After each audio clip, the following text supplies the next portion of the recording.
Hey, hey, good evening, good afternoon.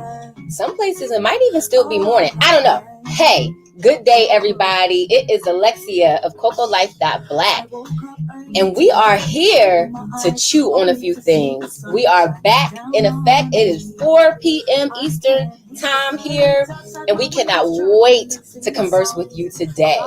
So welcome to What's the Chew? Come on, everybody. Has anybody ever heard this song before? I was kind of vibing on a few songs in my playlist, my NDIRE playlist on Pandora, and this amazing song came up. Just listen to the words a little bit.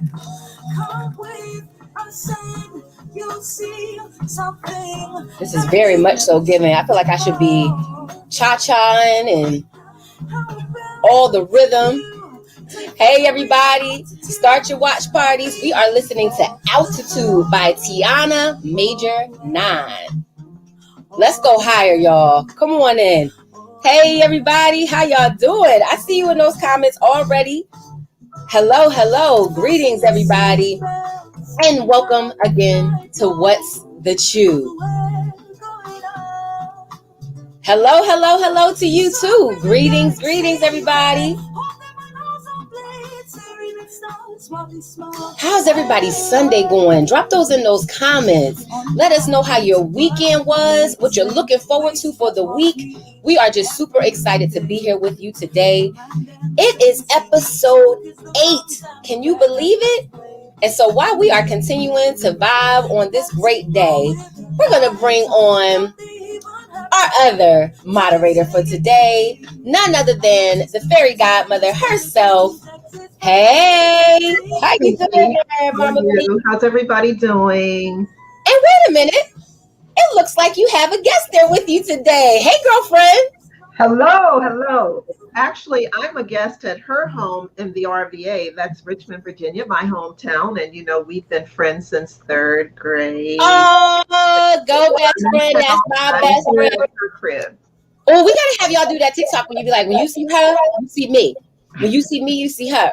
I'll send it to you. Don't worry about it. And I want y'all to practice that TikTok for the next episode. So how are you all doing today? How's today going? Beautiful. So wait a minute. I'm being nosy. Miss LaFarne. I mean, I feel like I have walked into the African American History Museum with all the beautiful artifacts, but I'm especially loving that mirror back there. I could just see myself looking in it with all the glory and glam and crown. Come on now. So talk to us just briefly about what we're experiencing. Like what's your motivation and incentive as you were decorating that particular space? What is that giving us? I love art. Wearable art, looking at art, being among artistic people like Patricia here, who's an artist. And we collect art. We travel and we collect. I love festivals. Oh my goodness, do I love a Black festival, arts festival. And that's where I see all of this stuff and I buy it and I just come in the house and say, okay, let's find a home for it. It starts outside and continues throughout every room in the house. Well, you know what? I'm excited for you sharing that because I think it's actually a great segue into our conversation today, which is centered around education. So we've been talking now for a couple of weeks around education. We're going to get into it, but just based on what you were sharing about your what motivated you and what inspired you, I should say, to have such artifacts there. I know a lot of the significance is built around education and you being knowledgeable and wanting to make sure that you kind of keep your culture, which is one of the major things that we talk about today, in close proximity. So that's one of the things I take away. Yes, definitely. I want to take a few minutes and just show you a piece that reminds me that I am free. Oh, come on now, Freedom. It's this piece here. Oh. When I look at this, I be like, this sister is free. I am not chained by anything or anyone. So this is a piece that speaks to me every day when I come into my office. Oh, come on, Freedom. I love that. And you want to know what? That reminds me too of the importance of our topic today, because one thing about knowledge is it is power and it has freedom in it. There is so much freedom in being edified and enlightened and aware. And that's why us as a people, this conversation that we're having as a whole is so necessary. So for those of you who are tuning in, it is Alexia, and I am here with Mama P, our fairy godmother, the moderator, the creator, co-creator of this experience that we're having, What's the Chew, which is an intergenerational conversation. So for those of you who are tuning in with us for the first time or watching the playback, what we're doing is gathering together. We are gathering together and we're having this dialogue intentionally around culture, health, education, and wealth. And so it's important for us to lift these different principles and points up because they are heavily influenced by our day-to-day activities. And so what we're looking to do is have this unfiltered conversation where we can set a platform. There's so many of us who are looking to get engaged in our communities, who are looking to create this dialogue, but we're just not sure exactly how to go about it. So that's what we are here to do. We are here to show you and to be the light for you and to set and create this platform for you.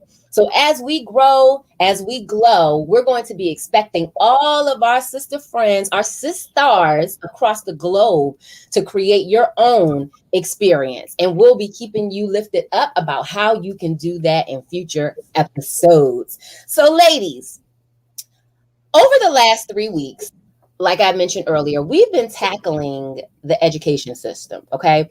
We've talked about critical race theory. We've talked and the lack of said theory. We've talked about how the media influences our educational system and our self-image. And today we're going to wrap up and kind of tie all of this in a really important bow that holds our mask on as we lift up how COVID-19 has impacted our community, especially around this conversation of education. So let's go ahead and say hello to our guests. Say hey, everybody, to Ray.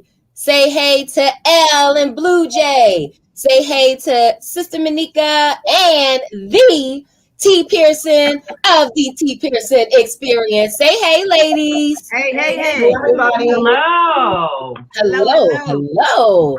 Yeah, How y'all doing? today we have a full house. It is. Yeah. This is a wonderful full house. For all of our card players out there. right. You know, I mean, all of them are coming from a different perspective, but the same themes. So it's going to be an exciting dialogue today. Yeah, really looking forward to it. And I think one of the first things that resonates for me, that why I'm excited about this conversation and us having it, is not because all of the points that we're going to cover are going to be happy points, right? There's some meat that we have to dig into and be truthful and honest about, but I'm grateful for it because we have the next generation right here with us. So when we talk about intergenerational, we are serious. We have multiple generations, including Miss Blue Jay, who is going to help to make sure that all these things that we're discussing, she's our inspiration. She's the reason why we're having this, is so that we can make sure that there's a space created for her and her peers to be lifted up. So, yeah. Absolutely. So with that, I want to do something just a little bit different. Could we please, starting with Ray, going to L, Sister Monica, and then T, if you could please, just, I know I said your name, but just share your name, where you are geographically or where you're from, whichever you would like to, and then also Miss LaFarn as well. And then just one person in your life who was instrumental to you. It doesn't mean there aren't multiple, but just pick out one person in your life that was instrumental to you as it related to your growth and your development as a woman overall. So I'm going to start with Ray. Just one quick person. We don't even have to, very quick, like why, one word if you got it, but just want to know and lift that up. We'll start with you, Ray. Hold on, but you got right. I'm Ray, and I am in the DMV area. I'm located in Southern Maryland, and someone that is. I want to say when I was younger, I actually used to read a lot of Maya Angelou. So she played a major part in in me pursuing education and teaching literacy. So I go with her.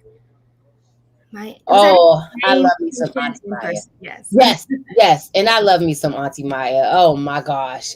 So in agreement with you. All right, let's shoot down to L. Hey everyone, I'm Elle, and I am here in Philadelphia, or Philly as we call it.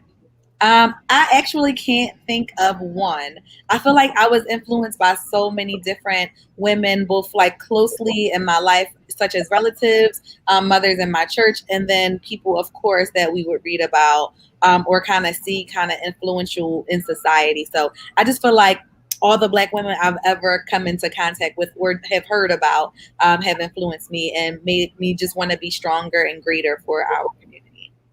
Awesome. Thank you so much for that. Sister Monica, how about Hello. you? Hello, everyone.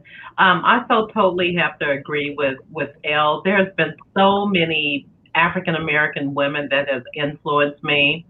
I really have to go back to my mother, who was a single mother and a widow at age 28. And so she was able to maintain four children. Of course, she got into another relationship, had an additional two, but remained a single mother for most of her life. So I saw her hold down our house, make sure that we were able to go to private schools, and really just always instilled those values of doing something, whether it's either going to college, which really, from the perspective of where I was, it was a difficult reach, growing up in a very modest household. But actually being in a position where she would say, do something, whether you take a trade, just do something, make something a part of your life. And she always kept us dreaming. So, Ooh.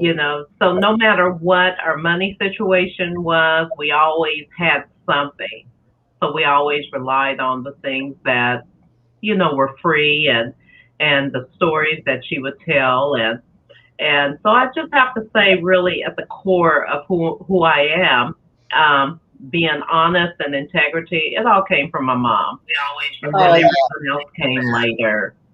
Monica, where are you? Where are you residing? What neck of the woods are you in? Yeah, so I am in central Pennsylvania now, but many of you know from previous shows, I'm born and raised in Tulsa, Oklahoma. Yes. Yes. Yeah. Yes. Thank you Hmm. so much for that. And T, for you, who has been influential in your life, especially when you think about the woman that you are becoming? Myself. That's my answer.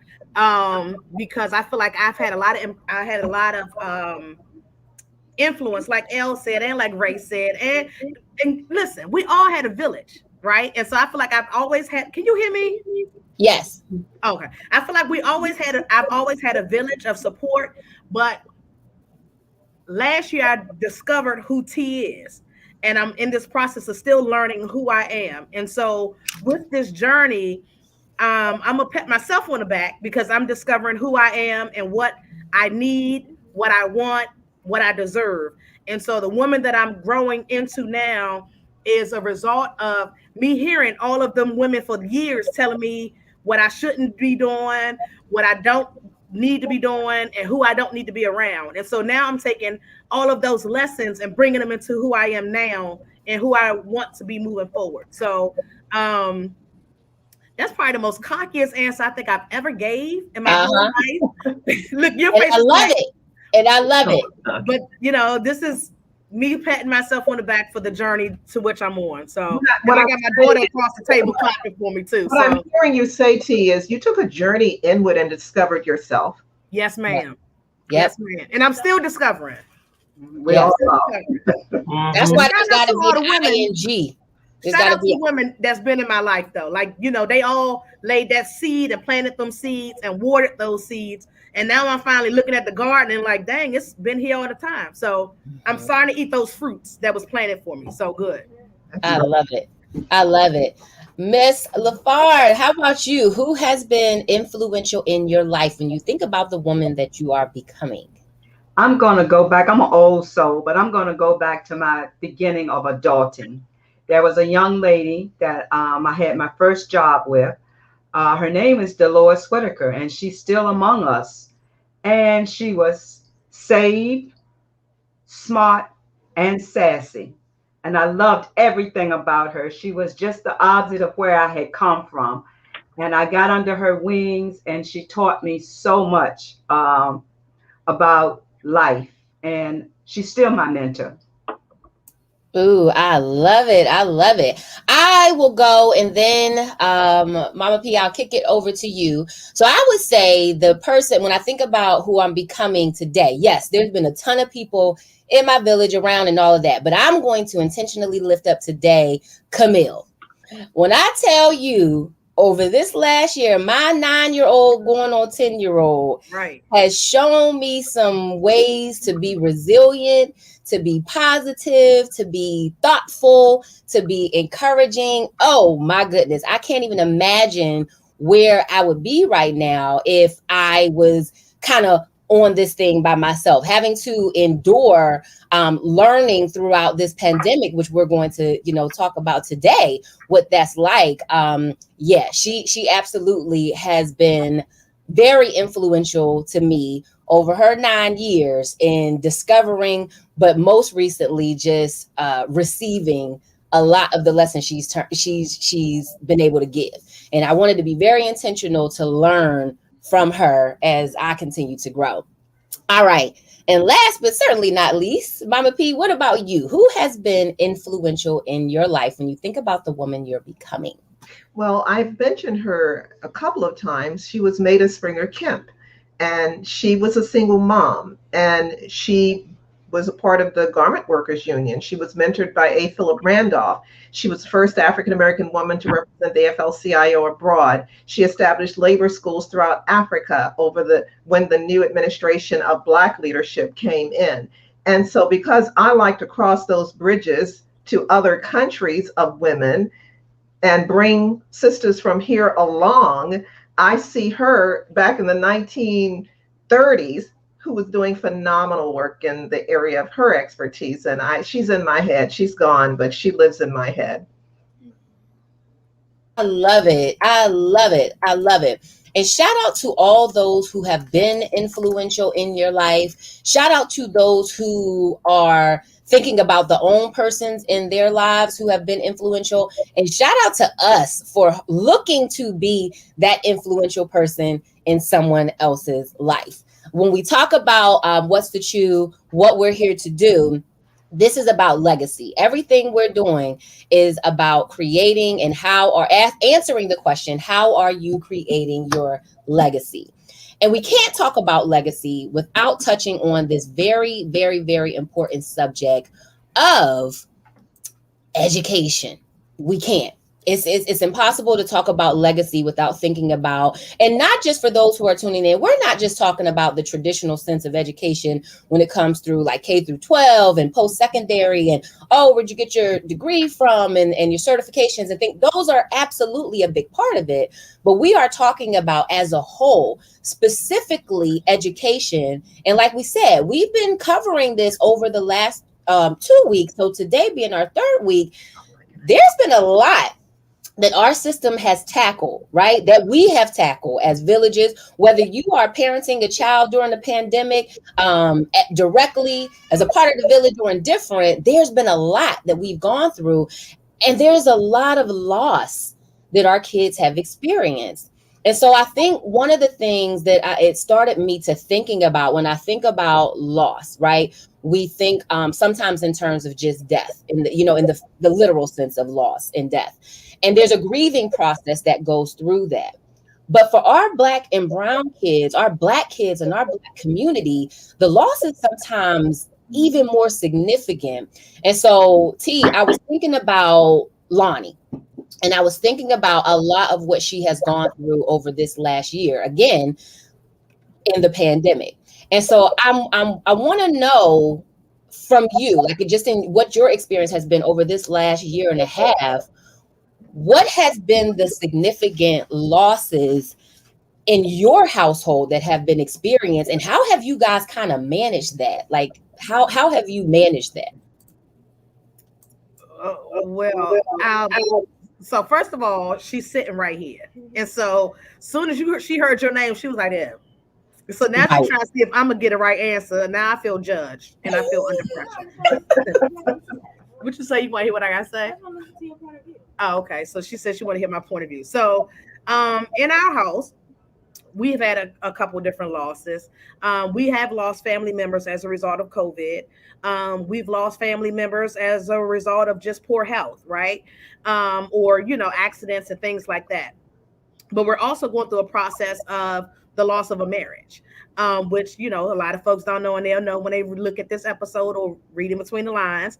And so it's kind of been an adjustment for just the household of transitioning from a married household, but a household of friendship, if that makes sense.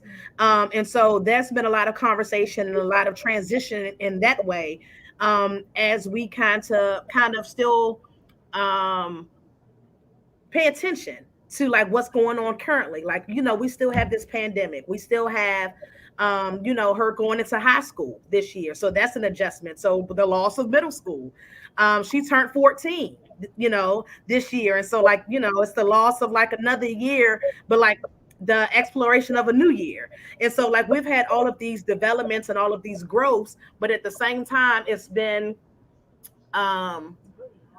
yeah, she says really hard, but it's also like me trying to show her the resiliency of a Black woman. And like, that my progression isn't based off of my past failures or, second marriage, and so like it's processing through those things, but letting her know that like, it's not about being strong, because I think I've said this before. Strong is just a word, but resiliency is the mindset. And so I'm teaching her to just build that resiliency, that even though things don't necessarily go as planned, I think I posted this the other day. It may not went as planned, but it was planned. And so if we go on the belief that God has everything planned for us before we arrive, I can't question it. I just have to kind of walk this journey to which he's given me now. But education is key. So I'm educating her about a lot of different things and a lot of different ways as a Black woman, but also just as a woman. And also just as a person, that lives in the DMV area, and, and as a intelligent young woman, and teaching her that it's okay to be intelligent. It's okay to use what you have, but it's also to learn. It's okay to learn who you want to be and be able to put those factors into place as you move forward. So, Man, right? what she say? What's the feedback from the gallery? She says I did pretty good. She says overall it's just been difficult and it's been a journey. And yeah, so she says it's just been difficult and it's been a journey. Yeah, I think that's real. And a couple of the things that you said, that one thing in particular that I really want to lift up, especially because you were so transparent about your own experience, right? So in the midst of the COVID-19 pandemic, like you said, you've been finding yourself. So you've been managing yourself and your own journey, along with helping to navigate that of your daughters of the same existence, and then being able to make sure that you continue to lift those things up. So, I mean, I think that's something major that we need to all give ourselves, like a pat on the back, a hug, some encouragement and love all the way around for being here, and not just trying to kind of press on, but being intentional. A psych ward had my name on it. The third floor bed had my name on it. And so it's like I ain't want to color no more. I ain't want to be. I ain't want to drink apple juice out the carton no more. So I had to get my mind together before I lost my mind, and that's where I was going. So it's a picking up the pieces and moving forward. That's real. I see a lot of head nods as it relates to loss. So I just want to kind of open it up to Monica, Ray, L, Sister LaFerme, Mama P. When you think about over this last year, and yes, we're talking about education, and there's been some major losses as it relates to that. But you've also been impacted and influenced by that too. So, what has life been like trying to navigate amidst all this is going on?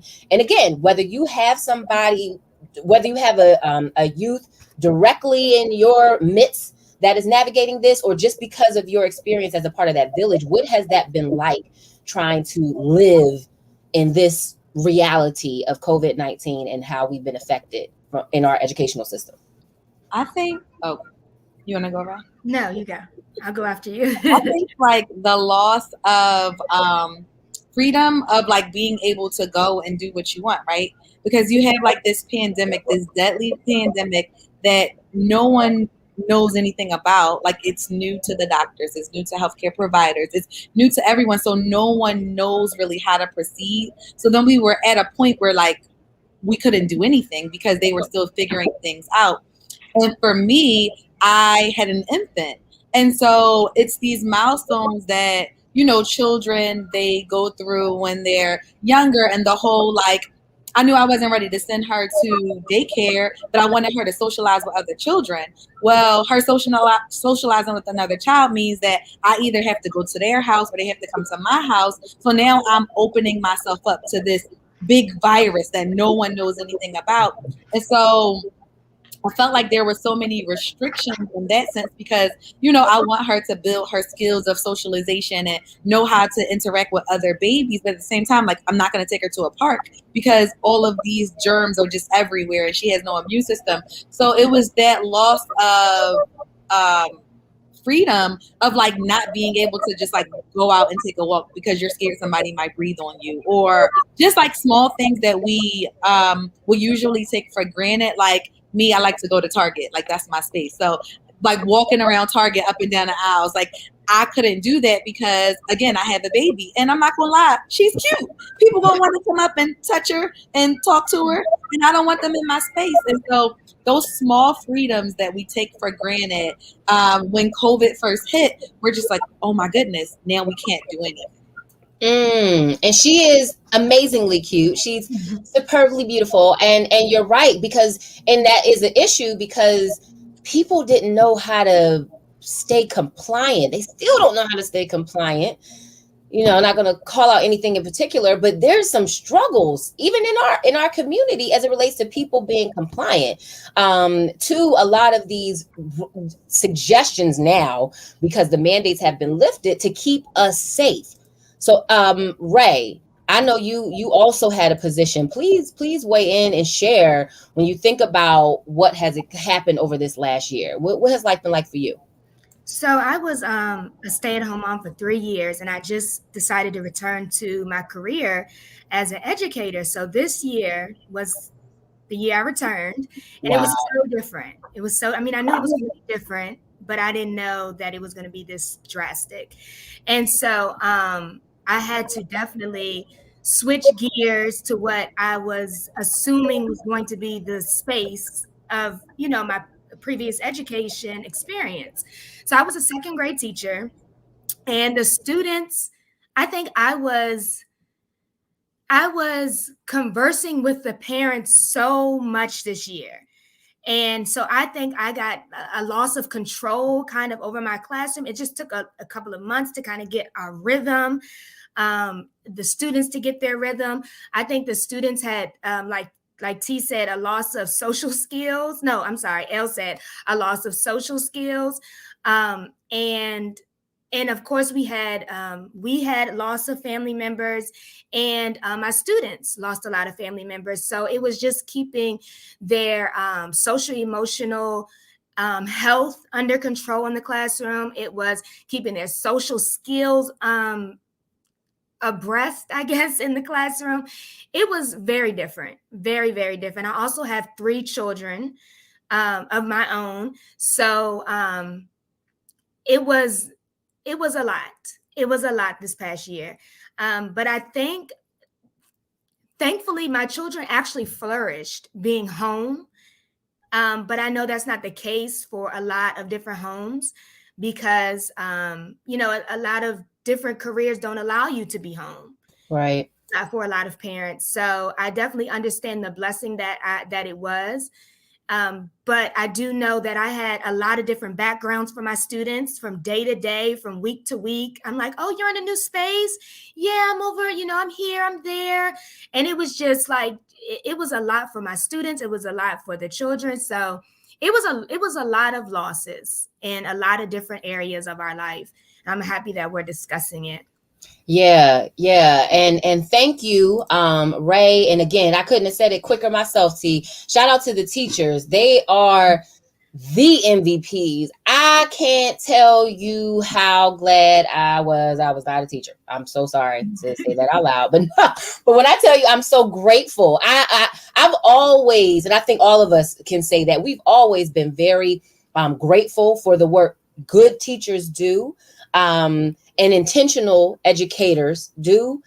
But this last year, especially those of you who were just really pushing, and we're talking in all sense, like, again, like Elle said, the educators at the preschool level, the daycare level, on up to the college, wherever, however you were educating, it was just really intentional, and we appreciate that. And there was one thing that Coach Robin lifted up last week, and she mentioned, and Sister Monica, I just want to kind of get your thoughts on this piece too, and whatever else you would want to add as well about the losses.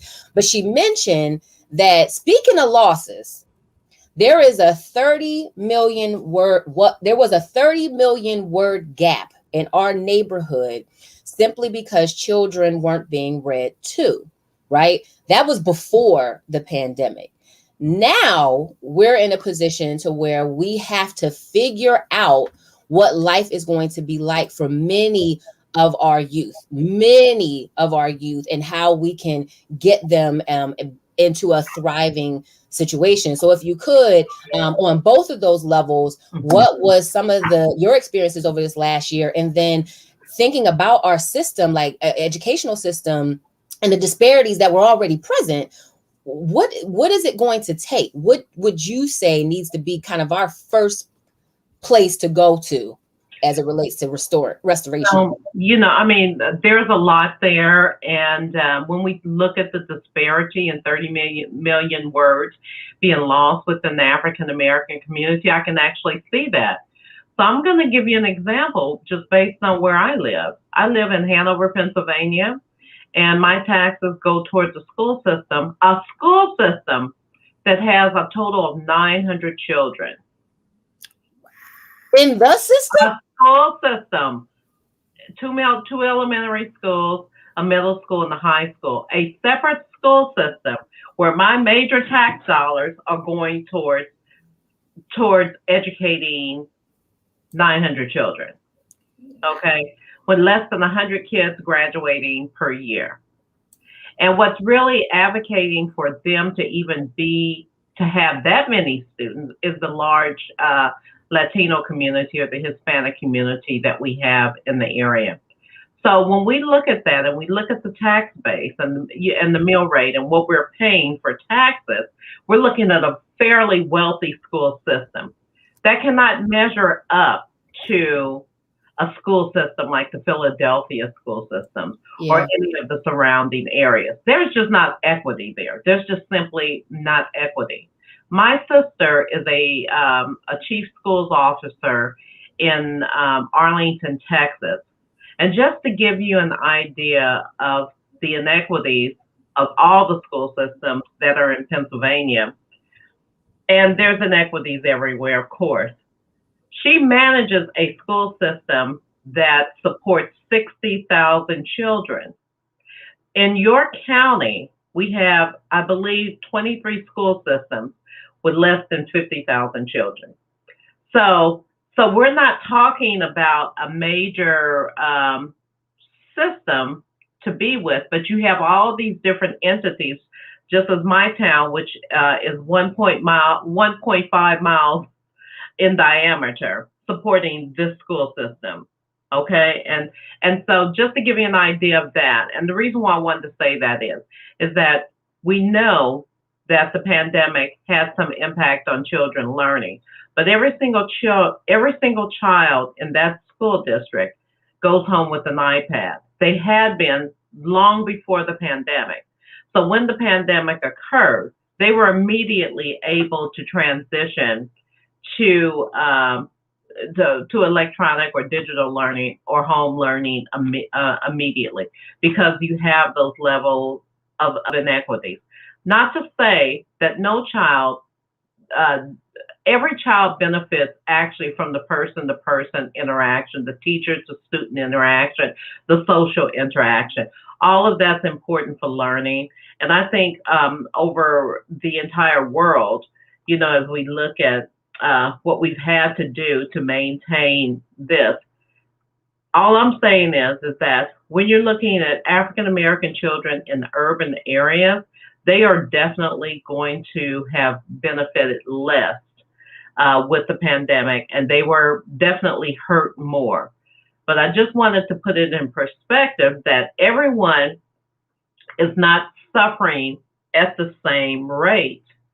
And it's based on how education funding is inequitable to persons of color, primarily those in bigger cities or bigger towns like a York, Pennsylvania, or Harrisburg, where you'll have your majority of African Americans, or Philadelphia, or a Pittsburgh. But the surrounding schools are doing well. In terms of myself, all I can say is that I only understand from everyone's perspective with regards to having children where they are, because there's also those other issues that have come about with children and parents that are working outside the home. And some of them, especially in some of the school systems here, some of our more vulnerable communities, saw them lose a lot of jobs. And there was a lot of instability in terms of, how they were going to continue to possibly even live in their home. So, there are a lot of things that are going on that impact communities, both big and small, that is going to have one for many months to come, if not years to come. And I just heard they've just extended the rental assistance or the rental agreement till September 30th. So that's going to buy people a little bit more time. But, we are nowhere near the end of what's going to happen in terms of how this pandemic has impacted us. So we're going to be really busy trying to catch up at least to where we were, which we weren't at parity anyway. But, how do we go beyond that so that we can move forward as a community? 100%, 100%. Ray, you wanted to weigh in on this piece. Yes, I agree with I want to say it's like a state of emergency for our children that are in, for our culture's children that are in the public school system.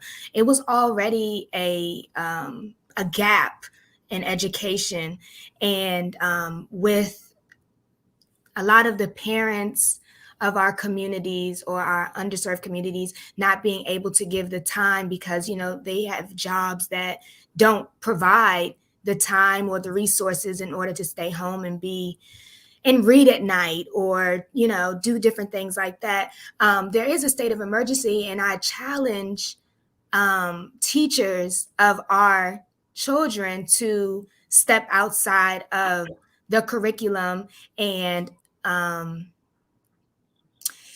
really provide what our students need. And I've read this book. I want to say someone on here gave me this book to read, actually, Cultivating Genius. Did someone on here give that? Cultivating Genius. Do you remember I feel like I remember that sounds like a list of the books we got. Mm-hmm. Professor Valerie. Yes. Yes, and I started reading this book, and it talks about hush harbors and literacy societies during the transition of, this is the beginning of the book, so I'm like in the middle, but during the transition from slavery, when more people of African descent were starting to transition to free Blacks in America. Right. And they talked about how hush harbors and literacy societies were like a secret, but they taught them how to read and write and how to comprehend and how to produce information that helps the society. And that's how they learn literacy. And they were very interested in the subjects and things like that. So I definitely challenge the teachers, Black or white, that teach our culture's children to provide the literacy components that they're interested in. Because a lot of the books, they have people that they can't relate to. And so they're not interested. So I definitely step out of the curriculum and give them books that have faces like theirs in them or subjects like theirs in them. And that has definitely, I know, helped the literacy in my classroom or, my partners around, but that's definitely will help with bridging the gap. Yeah. That you're speaking of with the words, the amount of words that our students use. And also being at early childhood, you can just talk to your children. You have many words, that just talk all the time. My husband teases me because I commentate my life, but I teach children. So I'm like, let me go get this pencil. Let me bring let me get this boiling water. So now they know the water is boiling. This is a pencil, so it doesn't have to be, sit down and read a book every night, because we know that a lot of underserved communities, the parents aren't able to do things like that. Right. So you just have to meet them where they are, and that's where they are. I see a finger up, and I gotta make sure I get to our besties and get them to weigh in as well. So for our besties, specifically Sister LaFern, please weigh in, and then I got another question for the two of you as well. But pick up what you want to hit on right now. Wait, but it's like Hollywood Squares. All right, wait, hold on? Let me unmute you. There you go. Okay, I agree with what has been said. I think that we've gained more than what we've lost, though. We lost some relationships, we lost some experiences, but I think parents being with their children brought together a connectivity and the truth about the family, the values, and everything came up. We lost a lot, but with the help of the government and everything else, children now were exposed to things that they were not exposed to before. They learned through technology, they learned through the creativity of the teachers, and they gained new experiences. But more importantly, they spend time learning about themselves, about their family dynamics, and what goes on within the family and the values. And I think that's a good thing. We lost jobs, we lost a lot, but we gained so much more, I think. Yeah. Well, we gained a lot that's historical with respect to the strength of the African American community. This is a village of people, and I think what has happened is that we've turned to our village to be our source of resources, be it mind resources or resources tied to food, etc. Now, I work in the health communication space, and I just want to make that point, because what's most important from my perspective is to make sure we have a healthy outlook with respect to how to protect ourselves against COVID. Because now with a variant, this is supposed to be equally, if not more powerful. And, we're the first to die in such cases because of the healthcare system not always being tuned into what we need. And so I just look at this as a very interdisciplinary process. It's all very integrated. It's the school system, it's the parents, it's the teachers, it's what these kids have experienced from trauma in their households owed to losses. It is so much that's involved, but it's a very simple thing. Protect ourselves, protect our communities, be healthy, recognize that you have value, recognize that you can't always believe what folks are putting out there, because it's so much out there now that breeds hysteria tied to something that simply protects us. If we have childhood vaccinations and they haven't harmed our children, why do we think this vaccination is going to harm us? If we had polio in the 1950s and it was eradicated by just taking that little pink sugar thing that we took as children, then really why not protect yourselves and protect your family and your community? That's major. And before we start to wrap up with one of the final points, I just want to lift up. I just want to hear from T really quick. I know you had your had a piece you wanted to contribute. I want to add into what L said about the things that we learned throughout the pandemic and the shutdown. But I would be remiss if I didn't mention the other side of it, which is the abuse factor. And Ray know because what we knew before the shutdown. Let me plug my computer in. What we knew before the shutdown is that people were going through things and that kids were kind of going through things in their household. And so what the shutdown did was made them have to stay in that environment. And so what I want to add on to is what Mom was saying, thank you, of us being a village. And so what I have learned within my own village and like what I've been teaching people throughout this pandemic is to pay attention to those village members that you had some questions about anyway. You had some questions about their mental health. You had some question about their parenting. You had some question about just them as a person. And so hopefully during this pandemic, people have paid attention to those people, but not just paid attention to be nosy, but paid attention with a solution or some kind of conversation to lead to a solution. Because we got DV victims that's been locked up in their household. We have children that have been abused before the pandemic, locked into their houses, being abused more. And so that's kind of what the shutdown brought to. But the village part should have been people closing in a little bit more on their village because you had to create that safe bubble. Like Elle was saying about the play dates. Kids need play dates. And so it's trying to create that safe bubble because I've done it here. Just figure out who are we safe around. But when you're figuring out who you're safe around, hopefully you've been paying attention to those who may not have been safe. And have used education and resources to be able to get them into a better place because then we all can move forward in a safe way. 1000%. And again, you took the words right out of my mouth. There is that element. And that's why we're here. That's why we're saying in your communities, creating this same conversation. And we will show you, we will be your advocates to help you to create a social justice experience that's centered around understanding and talking about the culture, the health, the education, and the wealth as it appears in your village, right, in your area, in your community. So much of what we see here in each of us that you see in these little squares, like we were talking about playing Hollywood Squares, is not, we would be remiss if we did not acknowledge it. There's struggles. Please don't get it twisted. There has been struggles in each and every one of our lives pre the pandemic.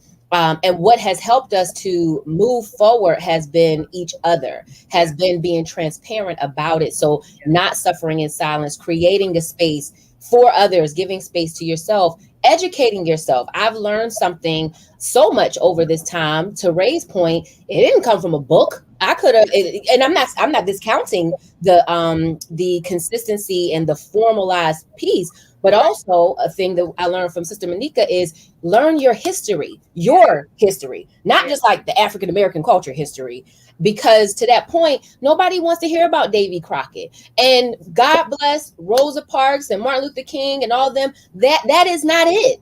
Yeah. Just like how today you only see certain figures in the light. Again, you love Beyonce, you love Riri, you love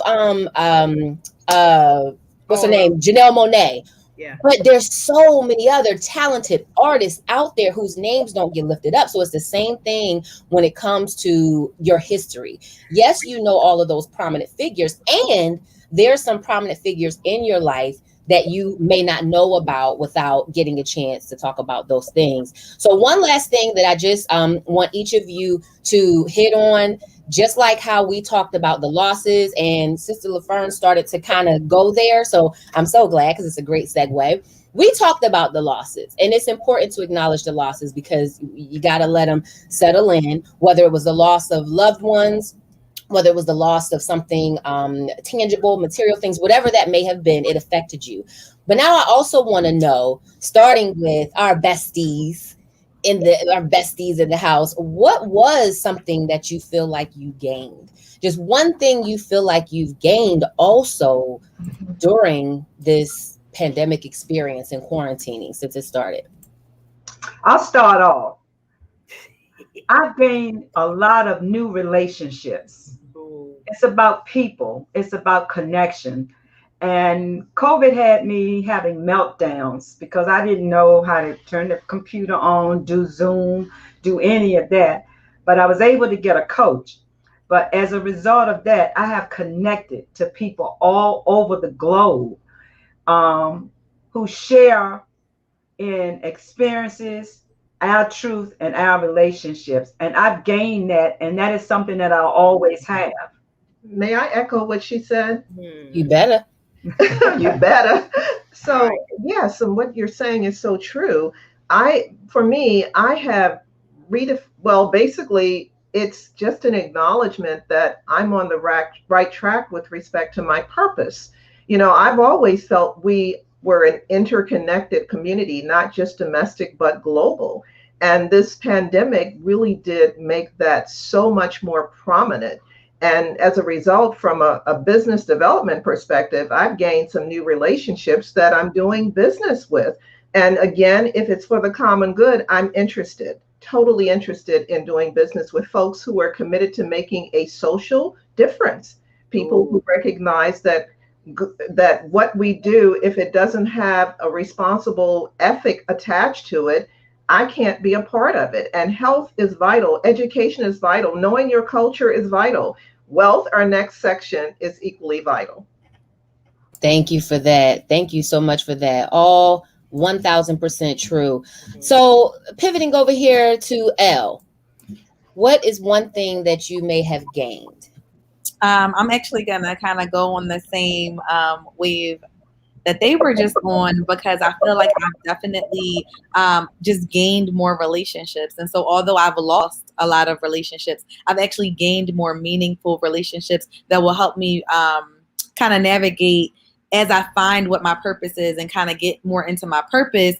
The people that I've gained actually will be better resources for me while I'm going through that journey. So relationships, man, just like so many people have come into my life that I least expected, who are so influential. It's just crazy. So yeah, relationships. Who? Like who? It's like, no, I ain't gonna put your spot. Okay. Listen, I was gonna say your name. Okay. Now I'm not gonna say your name. I'll wait. No. All right, Ray. Ray, what's one thing that you feel like you've gained? So I definitely gained the understanding to cherish those meaningful relationships, like everyone else has said. But I think I've also gained confidence, and I think all of us have, especially like LaFern said, with us maneuvering technology, just being in the different space, and even just moving through the different phases of the pandemic. The different schedules that we had. Now we're, go back into the building. Okay, now we're here. Now we have to wear masks, but now we don't. And now the vaccine's coming out. I mean, it was just so many phases. And so I think confidence in ourselves and that we can keep going through anything that life throws at us. That's a great one. And I about know, but you got to say it for the people in the front and the back and the left and the right. What have you gained? Not wait. Let's start with that. I ain't getting no COVID. Wait, let me go ahead. Y'all see that bow tie tied around that neck, and I ain't choking and I'm talking. You feel? But yes, bow tie. What did I gain? I gained some mental health toolkits, re-ups, add-ons, because before the COVID, my patience was about here. And I was working on it again here, but then we shut down, so it went back down to here. But what I gained is more patience, more understanding that everything don't move in my urgency. Anybody ask you? I heard that. Right, she all over. I meant to mute my mic. She was all. So what I've learned is, different things that I can add to my toolkit, man, so that my mental health can stay together. And so that I can continue to move forward, learn culture, health, education, and wealth, because y'all know I got to bring it back in, because I be liking stuff to chew on. You know what I'm saying? And that's the chew. That's all I got.